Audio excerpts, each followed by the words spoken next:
have to first acknowledge that you did all that you did based on the wisdom that you had at your disposal. So you have to trust yourself and also trust the partner again to be able to start rebuilding. Yes. So how do you become a better person that can trust yourself? Because you need to now trust yourself in order to be able to trust the other person. So you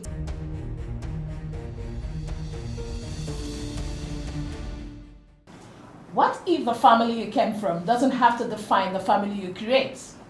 Welcome to the Family Life Podcast. I am UC Samuel, a family life practitioner, or what you may call family life coach, and I will be your host for today's episode. In the studio are our amazing guests, and I will introduce them right after the short break, so stay with me.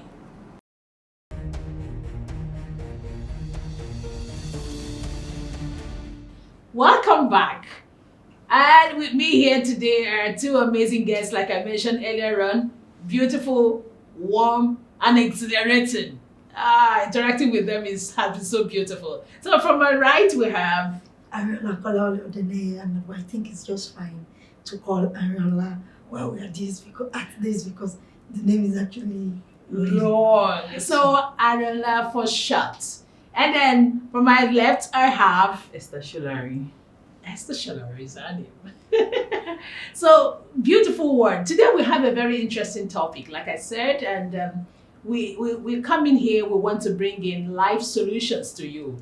And so this is a very sensitive one because it's something that is touching the core of every human, trust. And so today's topic, we are looking at, can I trust my partner again after a betrayal? Is as sensitive as it is. Now, the truth is that every relationship you're seeing is being occupied by two or more imperfect people. So you are not expecting perfection in everything they're doing. So there's bound to be issues. And one of those issues can be infidelity. It could be broken promises. It can even be financial secrecy. Somebody has something or an asset and you don't know about. And nobody gets to discover that and be happy again. So what we're asking now, is it possible that when these things happen, that you can go ahead with the person? And the truth is that whatever form this betrayal takes, it shakes the very foundation of a relationship, which is trust. So my guest this morning is going to be helping us to look at this and also see the possibility of healing. If possible, thriving again, and maybe even something more beautiful than what you have had before. So join us, stay tuned with us as we look at this. So let me start with you, Esther Solarin. Esther, what does betrayal look like in a marriage? I mean, beyond the obvious, because the obvious will mean that you're unhappy, the obvious will mean that things are no longer the way they used to be. But tell us, we would like to know, what is it like? Yeah, so like Rafi said, betrayal can be anything. It can range from infidelity, broken promises, financial misappropriation and all of that. I think a major ingredient is secrecy.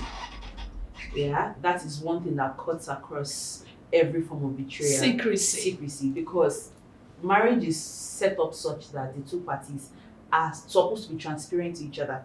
They're supposed to be able to be vulnerable, be able to express themselves in whichever way and form. But when you begin to do something that you know is not in this contract called marriage, you have to do it in secrecy. So that would involve things like sending inappropriate text messages to people, say you want to make a phone call and then you have to sneak out, or you want to chat with someone, you wait for your partner to be asleep. And so that's why infidelity or betrayal can be so painful, because most of the times there is a process to it. Whether the person is aware or not, there was a process.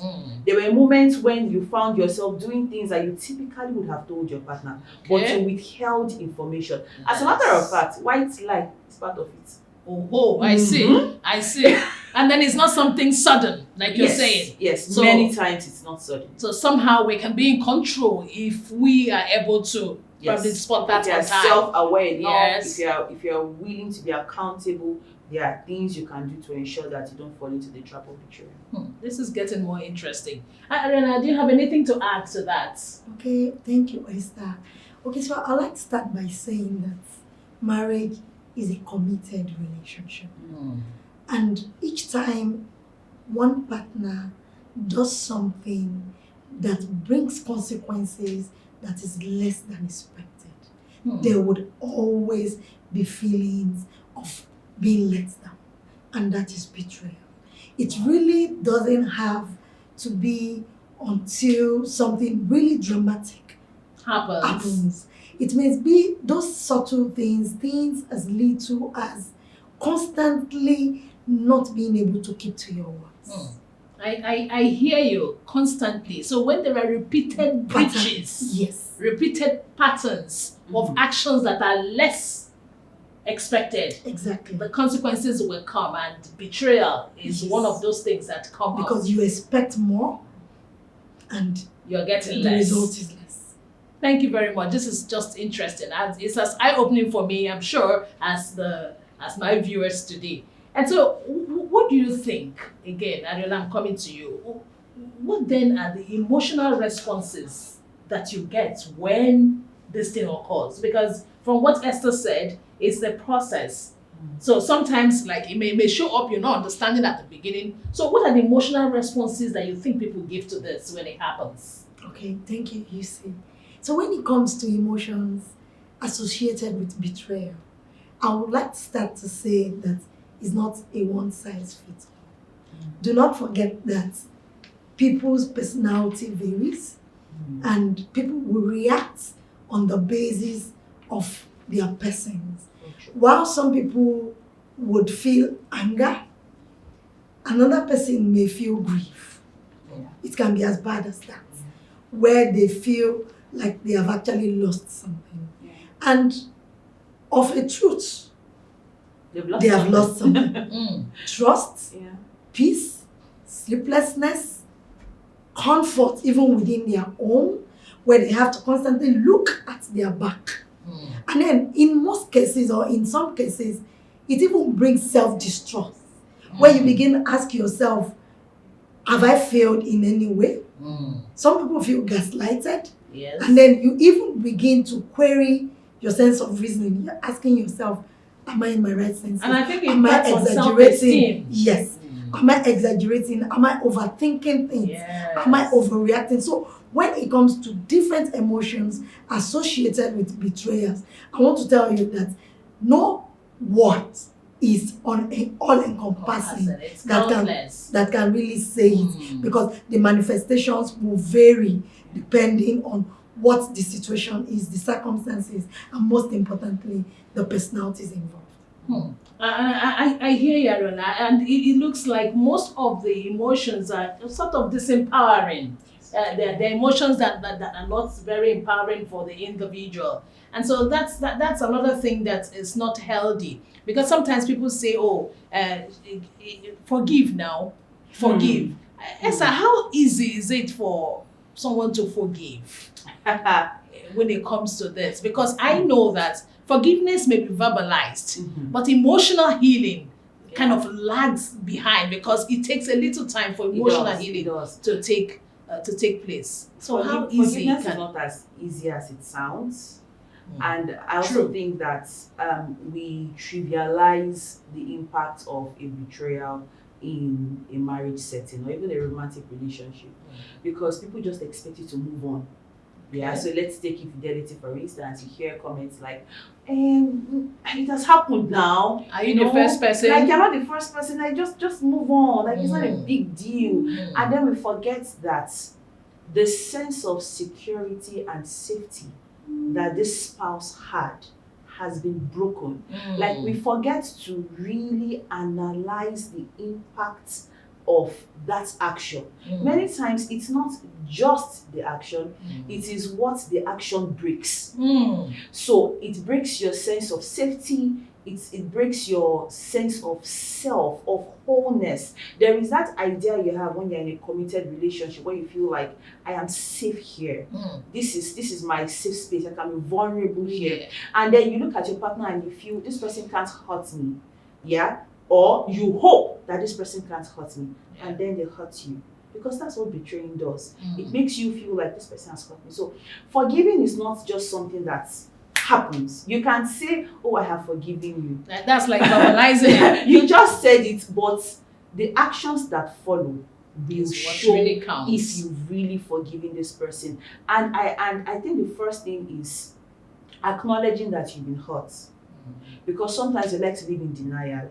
Yeah, we like to just be like, okay, well, is that a big deal? Or I mean, men will always be men, or you know, these things happen, or women will always be men, or you know, and all of that. But I think we start with acknowledging that this thing pain me. It pain me well. Pain you. And I also think Oh my that God. when you see it through the lens of grief, you will be able to process better. Because with grief, the first thing is that denial stage, and then anger.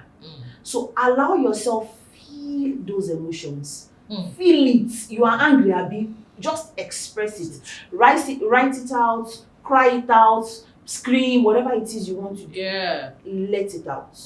Then after that, you may get to a point where you're even feeling very depressed and hopeless, and you are wondering, how could this have happened? And then you begin to have many questions. So I noticed that for many people on the path of forgiveness, they tend to have so many questions, and they're asking their partners, they want the details. How did this happen? Where were you? What did she wear? Was she... And not to downplay what you're saying. Sometimes you need that detail for closure.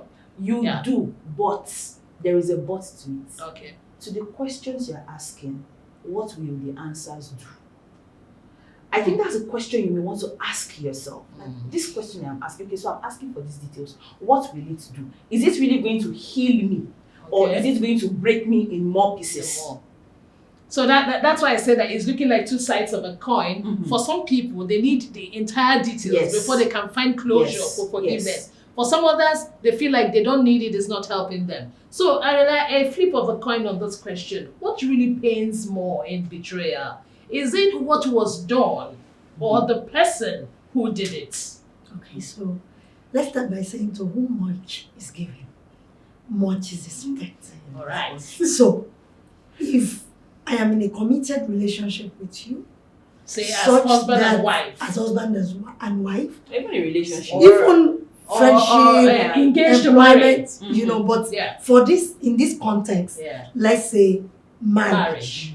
And we have gone before, you know, a group of people to say, to you I give my life, to you I this, for to better, you, for better, for worse, till that do us part. Yes. And then you do me dirty. You know, when I say you do me dirty, not once did you consider how your actions would impact on me. So we want to talk about forgiveness. It's not just a walk in the park.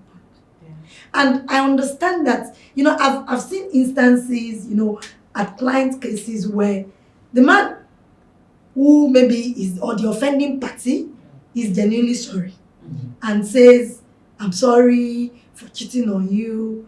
And the woman is still very, very embittered. And the man keeps saying, but I've apologized now, what else do you want? But you must realize that it goes beyond saying sorry. Things can only start picking up, or forgiveness can only start kicking in when she gets, or when he gets into an emotionally resolved state. And oftentimes, when people do, or when people betray their partners, and they say sorry, and maybe he or she says, I've heard you. And it's not always from an emotionally resolved state. Most times it's from that state of, so that it doesn't look like I'm the difficult party, the pastor has gotten involved, our parents have gotten involved, let it not look like I'm not letting go. But internally, there is no closure, there is no peace. While I understand what Esther, you know, meant by saying, you know, maybe the less you know, the better, you don't need to. People's conflict resolution methods also matters. So why some people believe that, don't tell me sorry, you took my biscuits, give me back another biscuit. It's not about saying sorry. Their restitution methods, or the way they want things to be repaired or remodified, differs. So while there is betrayal and you have said sorry, the other party or the offending party must also understand that forgiveness is a process. Yeah. And will learn to bear as long as it Yes. takes for the other person to To come get to an emotionally resolved state where two of them can now come back on the same level if And, possible. I think that's Yeah. actually the issue many times with forgiveness, because the other party, the offending party, many times expects the other party to just Quickly. move on. like just move on. Like, okay, Yeah. I've said sorry, it should be enough. But it's not enough to say sorry. And What expect have the you other done one. after the sorry? Have you actually taken responsibility for your actions? Are you even willing to be accountable to a system and a structure that ensures it does not repeat itself? You know, because sometimes we just say sorry because we want the other party to get Feel off my appeased. back, but it doesn't change something internally. So until there is an actual change internally, the offending party does not have a right to keep demanding for sorry. Do you understand? Like, you don't have the right until you are willing to do the change. Because sometimes you are just saying sorry because you want the other party to just you want peace in quotes. You want peace. You want a comfortable space. Yes. But it does not mean you are repentant enough to make a change. So as you are requesting for forgiveness, also be accountable enough, be responsible enough to do the work. Because that would help to hasten also the forgiveness. Yes. Because if the person is saying that truthfully, you are no longer doing what you did that brought us to this level, then it's easier for the person to go ahead with you. So if I hear both of you, it looks like when it comes to betrayal, both what was done and the person that did it offends the offender. That's what it means. Yeah. So but for different people, like the weight actually varies. But the two are all painful so long as you are betrayed. So whether it was an action or you, right? But for people, then different degrees of pain. So I just wanted to know if probably you have encountered anything like that, and if you have done, what were the processes for resolving it? What was the level of resolution that came in? I know that one key thing I have picked from both of you is that there has to be a level of transparency, right? So if there's anything that you have experienced this or seen it, I mean, let me hear from you, Esther, if you have. Okay, so many of the cases I have seen are instances whereby the offending party has probably been doing it for a period of time, Okay. and then the person gets caught. So More like every day for the thief. so One day. I mean, like the one I am very much aware of is the fact that this person is not upset at the fact that he was doing something wrong. Oh, Instead, he was upset that he was caught. He was caught. Did you get it? He was upset. So the devastating feeling for this person is because the partner was sad and angry and all that. And in my head, I'm thinking, okay, if you are not upset at the act itself, and you are only upset at the fact that your partner is upset with what you've done, it means you'll do it again. That's true. In that case, what conflict resolution do you want to do that is going to suffice? Because the offending party has not taken responsibility. Or seeing what he's doing as being exactly. wrong. So Arinola, just a quick follow-up to what she's saying. If, there's this saying that once trust is broken, it can never be the same again. Okay. What's your take? Okay, so I think there's no right or wrong answer to that. Okay. Because it depends on what was done thereafter. Okay. So I'll share a very practical example. One for and one against, Okay. in order to drive home the point that there's no right or wrong answer. Okay, I think this is going on my 13th year as a family life practitioner. So I have had seen a lot of cases. Different cases. So this one we say Odogu. So, not, They we keep trying. It all family life. Exactly. Better and looking up to our mentors. So the first one which is against. Mm. A couple, a young man, a young lady, met out of the country and they started dating. At the point where, they getting to know one another, what does your parent do? The man had said that his dad was a professor.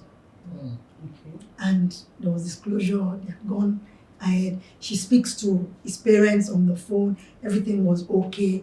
And so they had to do their civil ceremony day. And by the time they filled all the documents, the guy kept writing professor as his father's occupation. Okay. That seems It's trivial. interesting. And when they were done with that, they came back to Nigeria. They wanted to do the normal, our normal Owambe set up. Elaborate kind of So wedding. when they got to Nigeria, they went to visit both sides. And the first time when they went to the guy's parents, Man's place. they kept going, and then they landed at a church. Okay. And she said, why are we coming to the church? Are we going to see your pastor? The pastor? No, she said, no, my father is the vicar here.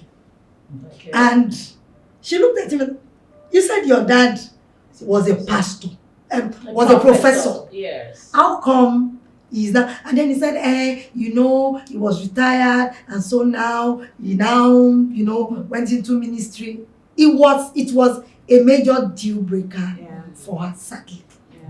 Even though she tried to manage it, but each time she kept saying, or her pain point was that she kept saying she feels that the marriage was founded on the basis of deception. Yeah.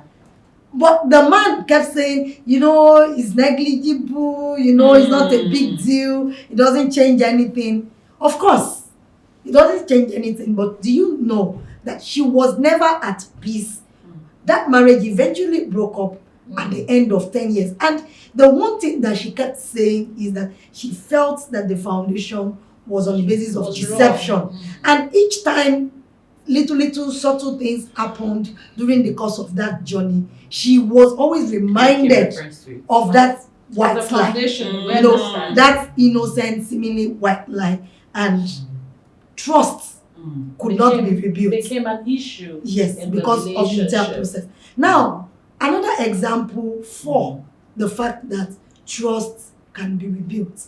And this particular case is as recent as 2 months ago. Oh, so wow. Very recent.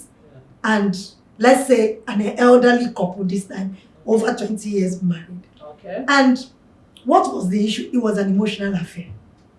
And some individuals can be very intuitive. Now, the woman's pain points by the time issues escalated became what they came to me for, to the practice to say, okay, we want counseling, we want professional services for this.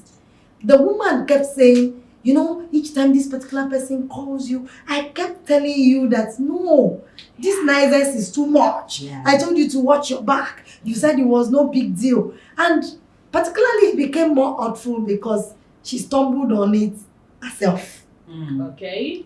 So she had picked up. Especially after the pre-warning. Yes. So she had picked up, he was in the bathroom, his phone was ringing, and then she had picked it up to look at who was calling. Perhaps she'll be able to take the phone to him, and the message dropped.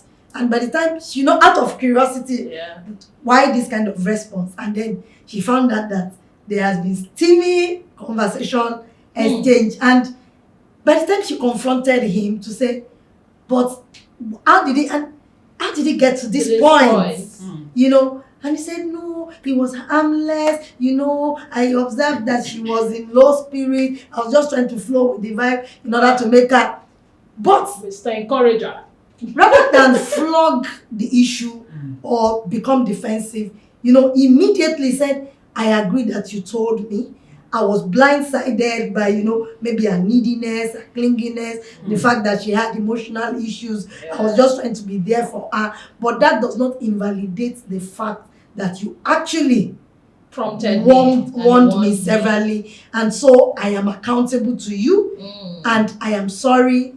All of this were able to bring them to that point where he was able to acknowledge, his wrongdoings, apologize, and said, look, as a means of rebuilding trust, I know that you need some time to, trust me again. This is my phone. These are my passwords. I give you, going forward, I give you the authority, or I give you the right. I share, my phone with you. You can pick it up. You can, go through it. You can do a spot check. So and then you can pick up my phone. You can respond to messages. You can even let them know that this is also person's wife is not around now. And, she was a bit taken aback to say, are you willing all of this were handed over to her? do all of this? And she said, yes, because you actually saw ahead of me, but I was blindsided by it. And sincerely,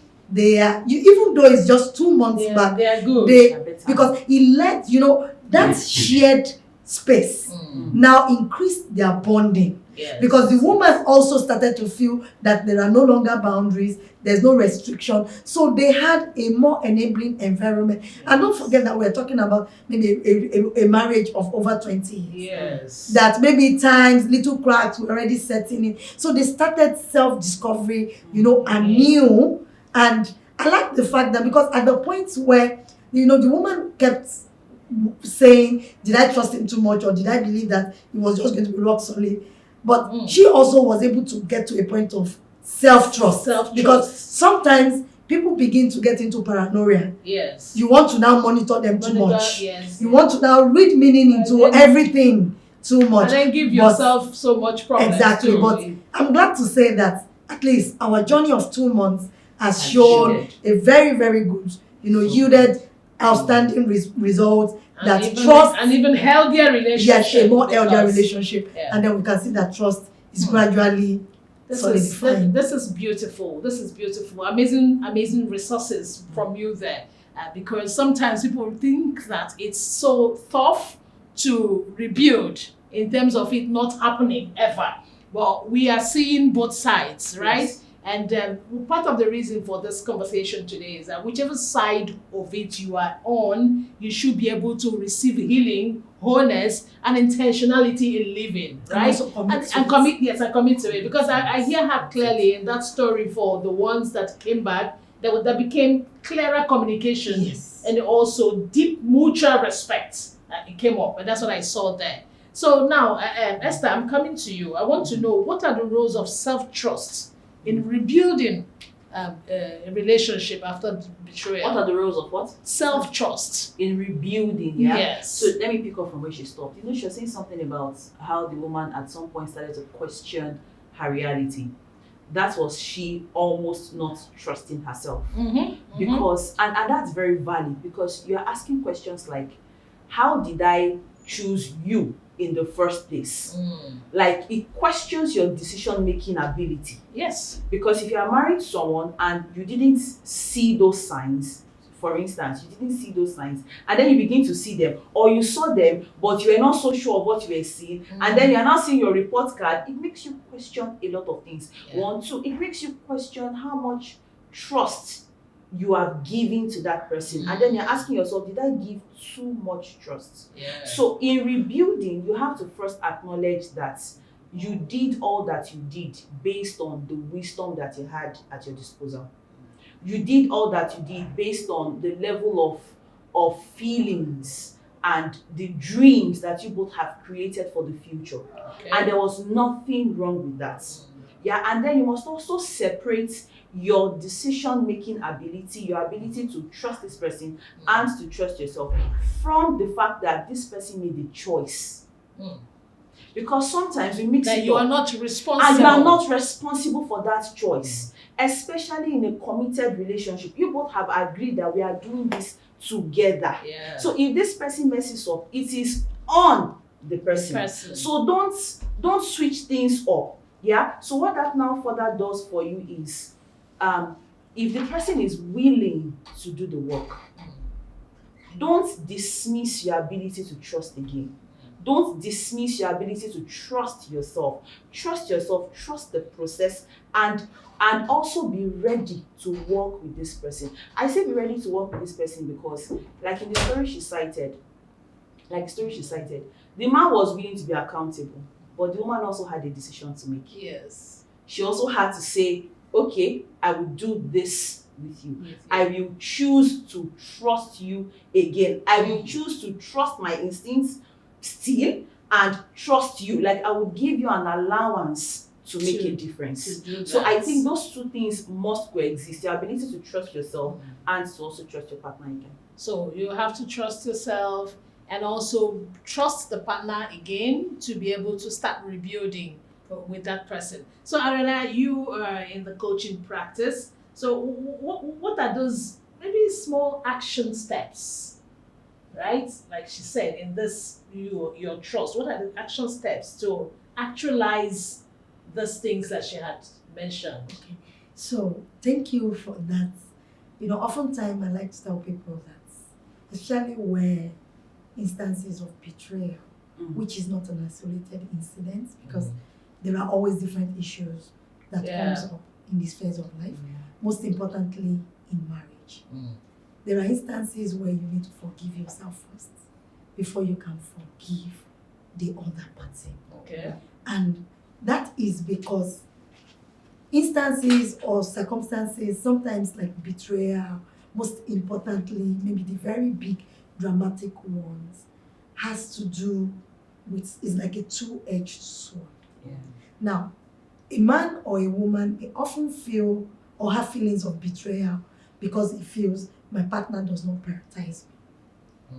He prioritizes his parents above me, prioritizes his friends Or his above work. me, prioritizes his work above me, and you constantly feel betrayed.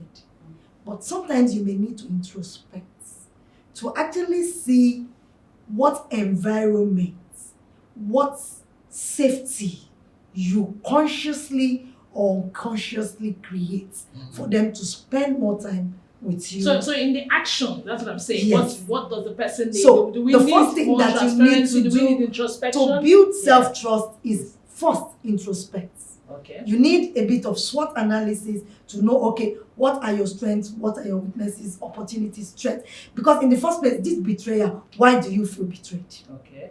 Why do you feel offended? I mean, some people don't even see things like infidelity as any big deal. They tell you, well, all men has come. Also, some people believe if he does, I can do. Yes. And then no problem. Some other people believe that, no, you're accountable to me, you're committed to me, you're supposed to be faithful to me. So when it comes to instances of self-trust, introspect so that you can build objectivity. Okay. Where you are able to identify what the real issues are and then constructively, progressively commit to going about it. And this is where professional help comes in. Sometimes you cannot fix all of these issues yourself. You need someone to help you beam the searchlight, to help you know things to do. If not, you get into a state of paranoia. So introspect, look for a professional. Yes, get a professional to be involved in it, depending on the magnitude of it. And then also, we cannot neglect prayer. We cannot neglect what the cultural provisions are, and all of the things that you need to be a better person. Because rebuilding self-trust really is talking about self-development. Yes. So how do you become a better person that can trust yourself? Because you need to now trust yourself in order to be able to trust the other person. So you tell yourself that, is my mind deceiving? Okay. This thing that I'm and saying. then quickly, let me go to Esther. What about the person who had betrayed? Because I know that the other person is making efforts to bring up herself or himself to a point where I can walk again. What about the person, the offender, or the betrayed? What does the person need to do? Yes, in terms of action steps now. Okay, so number one, you have to take responsibility. Okay. Number two, you have to be willing to be accountable, whatever that means. Okay. Number three, you must be willing to give your partner time, as much time as they need. Don't rush them, because like I said, it's like the person is grieving. So give them room to grieve. Number four, you must be deliberate about reassurance. Okay. You cannot just say, oh, Shebi, you know. No, you must say it and say it again. And then number 5, just keep doing the little things, the loving things, the things you probably would do when things were really good. You know, the taking care emotionally of, available, exactly, be consistent with what you're saying, exactly, and be willing to be vulnerable. Okay, that's a great one, because I'm just my mind is being blown today, because anybody following this podcast would agree that if you're in that situation, you are getting enough information to arm you on how to go about it. And just one more last thing before we draw this to a close. At what point would you not be able to accept when you are seeing this infidelity thing or broken promises? At what point can the person come to you and say, oh, I don't tire? I think our thresholds are different. Okay. And just like you rightly said earlier, there are some people that don't even have an issue with it. There are some people that for them it's do me, I do you.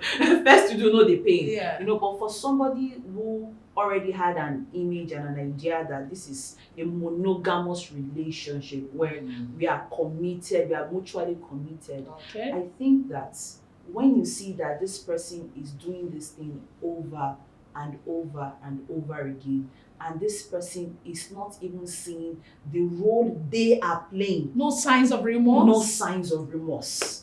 The moment you can see that this person just expects you to move on, and this person is ready to take responsibility, just know that they will say, Egungun, be careful. And this person will go. So yeah. So it's a time it calls for caution. Yes, especially after you both parties have tried everything possible, you've sought professional counseling, you know, you've given yourselves time, and symptoms persist.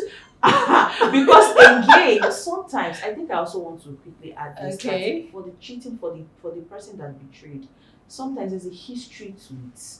Sometimes there's a background, there's a backstory that they may not even be consciously aware of. Sometimes it might be a picture of what they've seen. They saw daddy do it, they saw mommy do it. So it's normalized somewhere in their heads. Sometimes it's because of the little things that they've been doing. They watch porn. For instance, so you've been addicted to pornography for 20 years. There is no way you wouldn't, at some point, you will fall into adultery. Then I also think that it's important to name it as it is. And it's not cheating, it's adultery. There is something in the name. Call it what the way it is. It will help draw the consciousness. Yes. And I also think that at any time when probably staying is becoming more damaging than leaving, then it's also a time you have to probably check if you have to take a little break. Because if you're damaged, if you get caught up in terms of debts, then we have a bigger loss to account for. So one word from you, Arinola, as we draw this to a close. Okay, so Prince William always would say that the covenant of life is more superior to any other covenants. So in any instance where your life is people's threatened, actions repeatedly puts you life at risk or in jeopardy and makes it unsafe, then it is never a sin to say, you know what, if you have to be at this point to stay alive, remain alive and thrive, by all means, go ahead. Esther? I think I'll do the flip side to say there is hope. Okay. As long as the two parties are willing to mutually do the work, there is hope. Thank you very much. We are the hope. Yes, that's what they have come here to do today. Because we know that we have varying audience, and you are watching probably not even for yourself. It could be for your sister, for a friend, or for a dear one. The truth is that there is hope. And the truth is that the covenant of life supersedes every other covenant, because you need to be alive to seek solution. You need to be alive to look for help in any way you can. So stay alive. Now, this is it. Trust is fragile, but it is not impossible to rebuild. Now, with willingness on both parties, honest communications, consistency, and accountability, you both can build something beautiful, and sometimes even more beautiful than before, because you will not get to have what we call self-discovery. Because sometimes betrayal can be that painful push that helps you rediscover yourself or your worth. Now, whichever side of the table you belong to, whether you have chosen to walk away from that relationship or you have chosen to stay to work on it, be rest assured that the important thing is that you are having a hopeful life to be able to learn better and to live more intentional in such a way that you add value to whoever that you are with. So from us here, we are saying stay cool, make sure that you seek help. Seeking for help is never a sign of weakness. Trust me. Seek help to be a better person and to add value to yourself and to the people around you. Till we'll come your way next week, please subscribe to this particular channel. It's been an amazing word. So much value being given out, and don't miss out. The next episode will also be even better than this. So till then, keep subscribing and bringing people to listen to this. We are just your one-stop hub for all family life solutions. And we promise you that we'll bring you tested and trusted tools that will make your family thrive better. Bye-bye. Bye.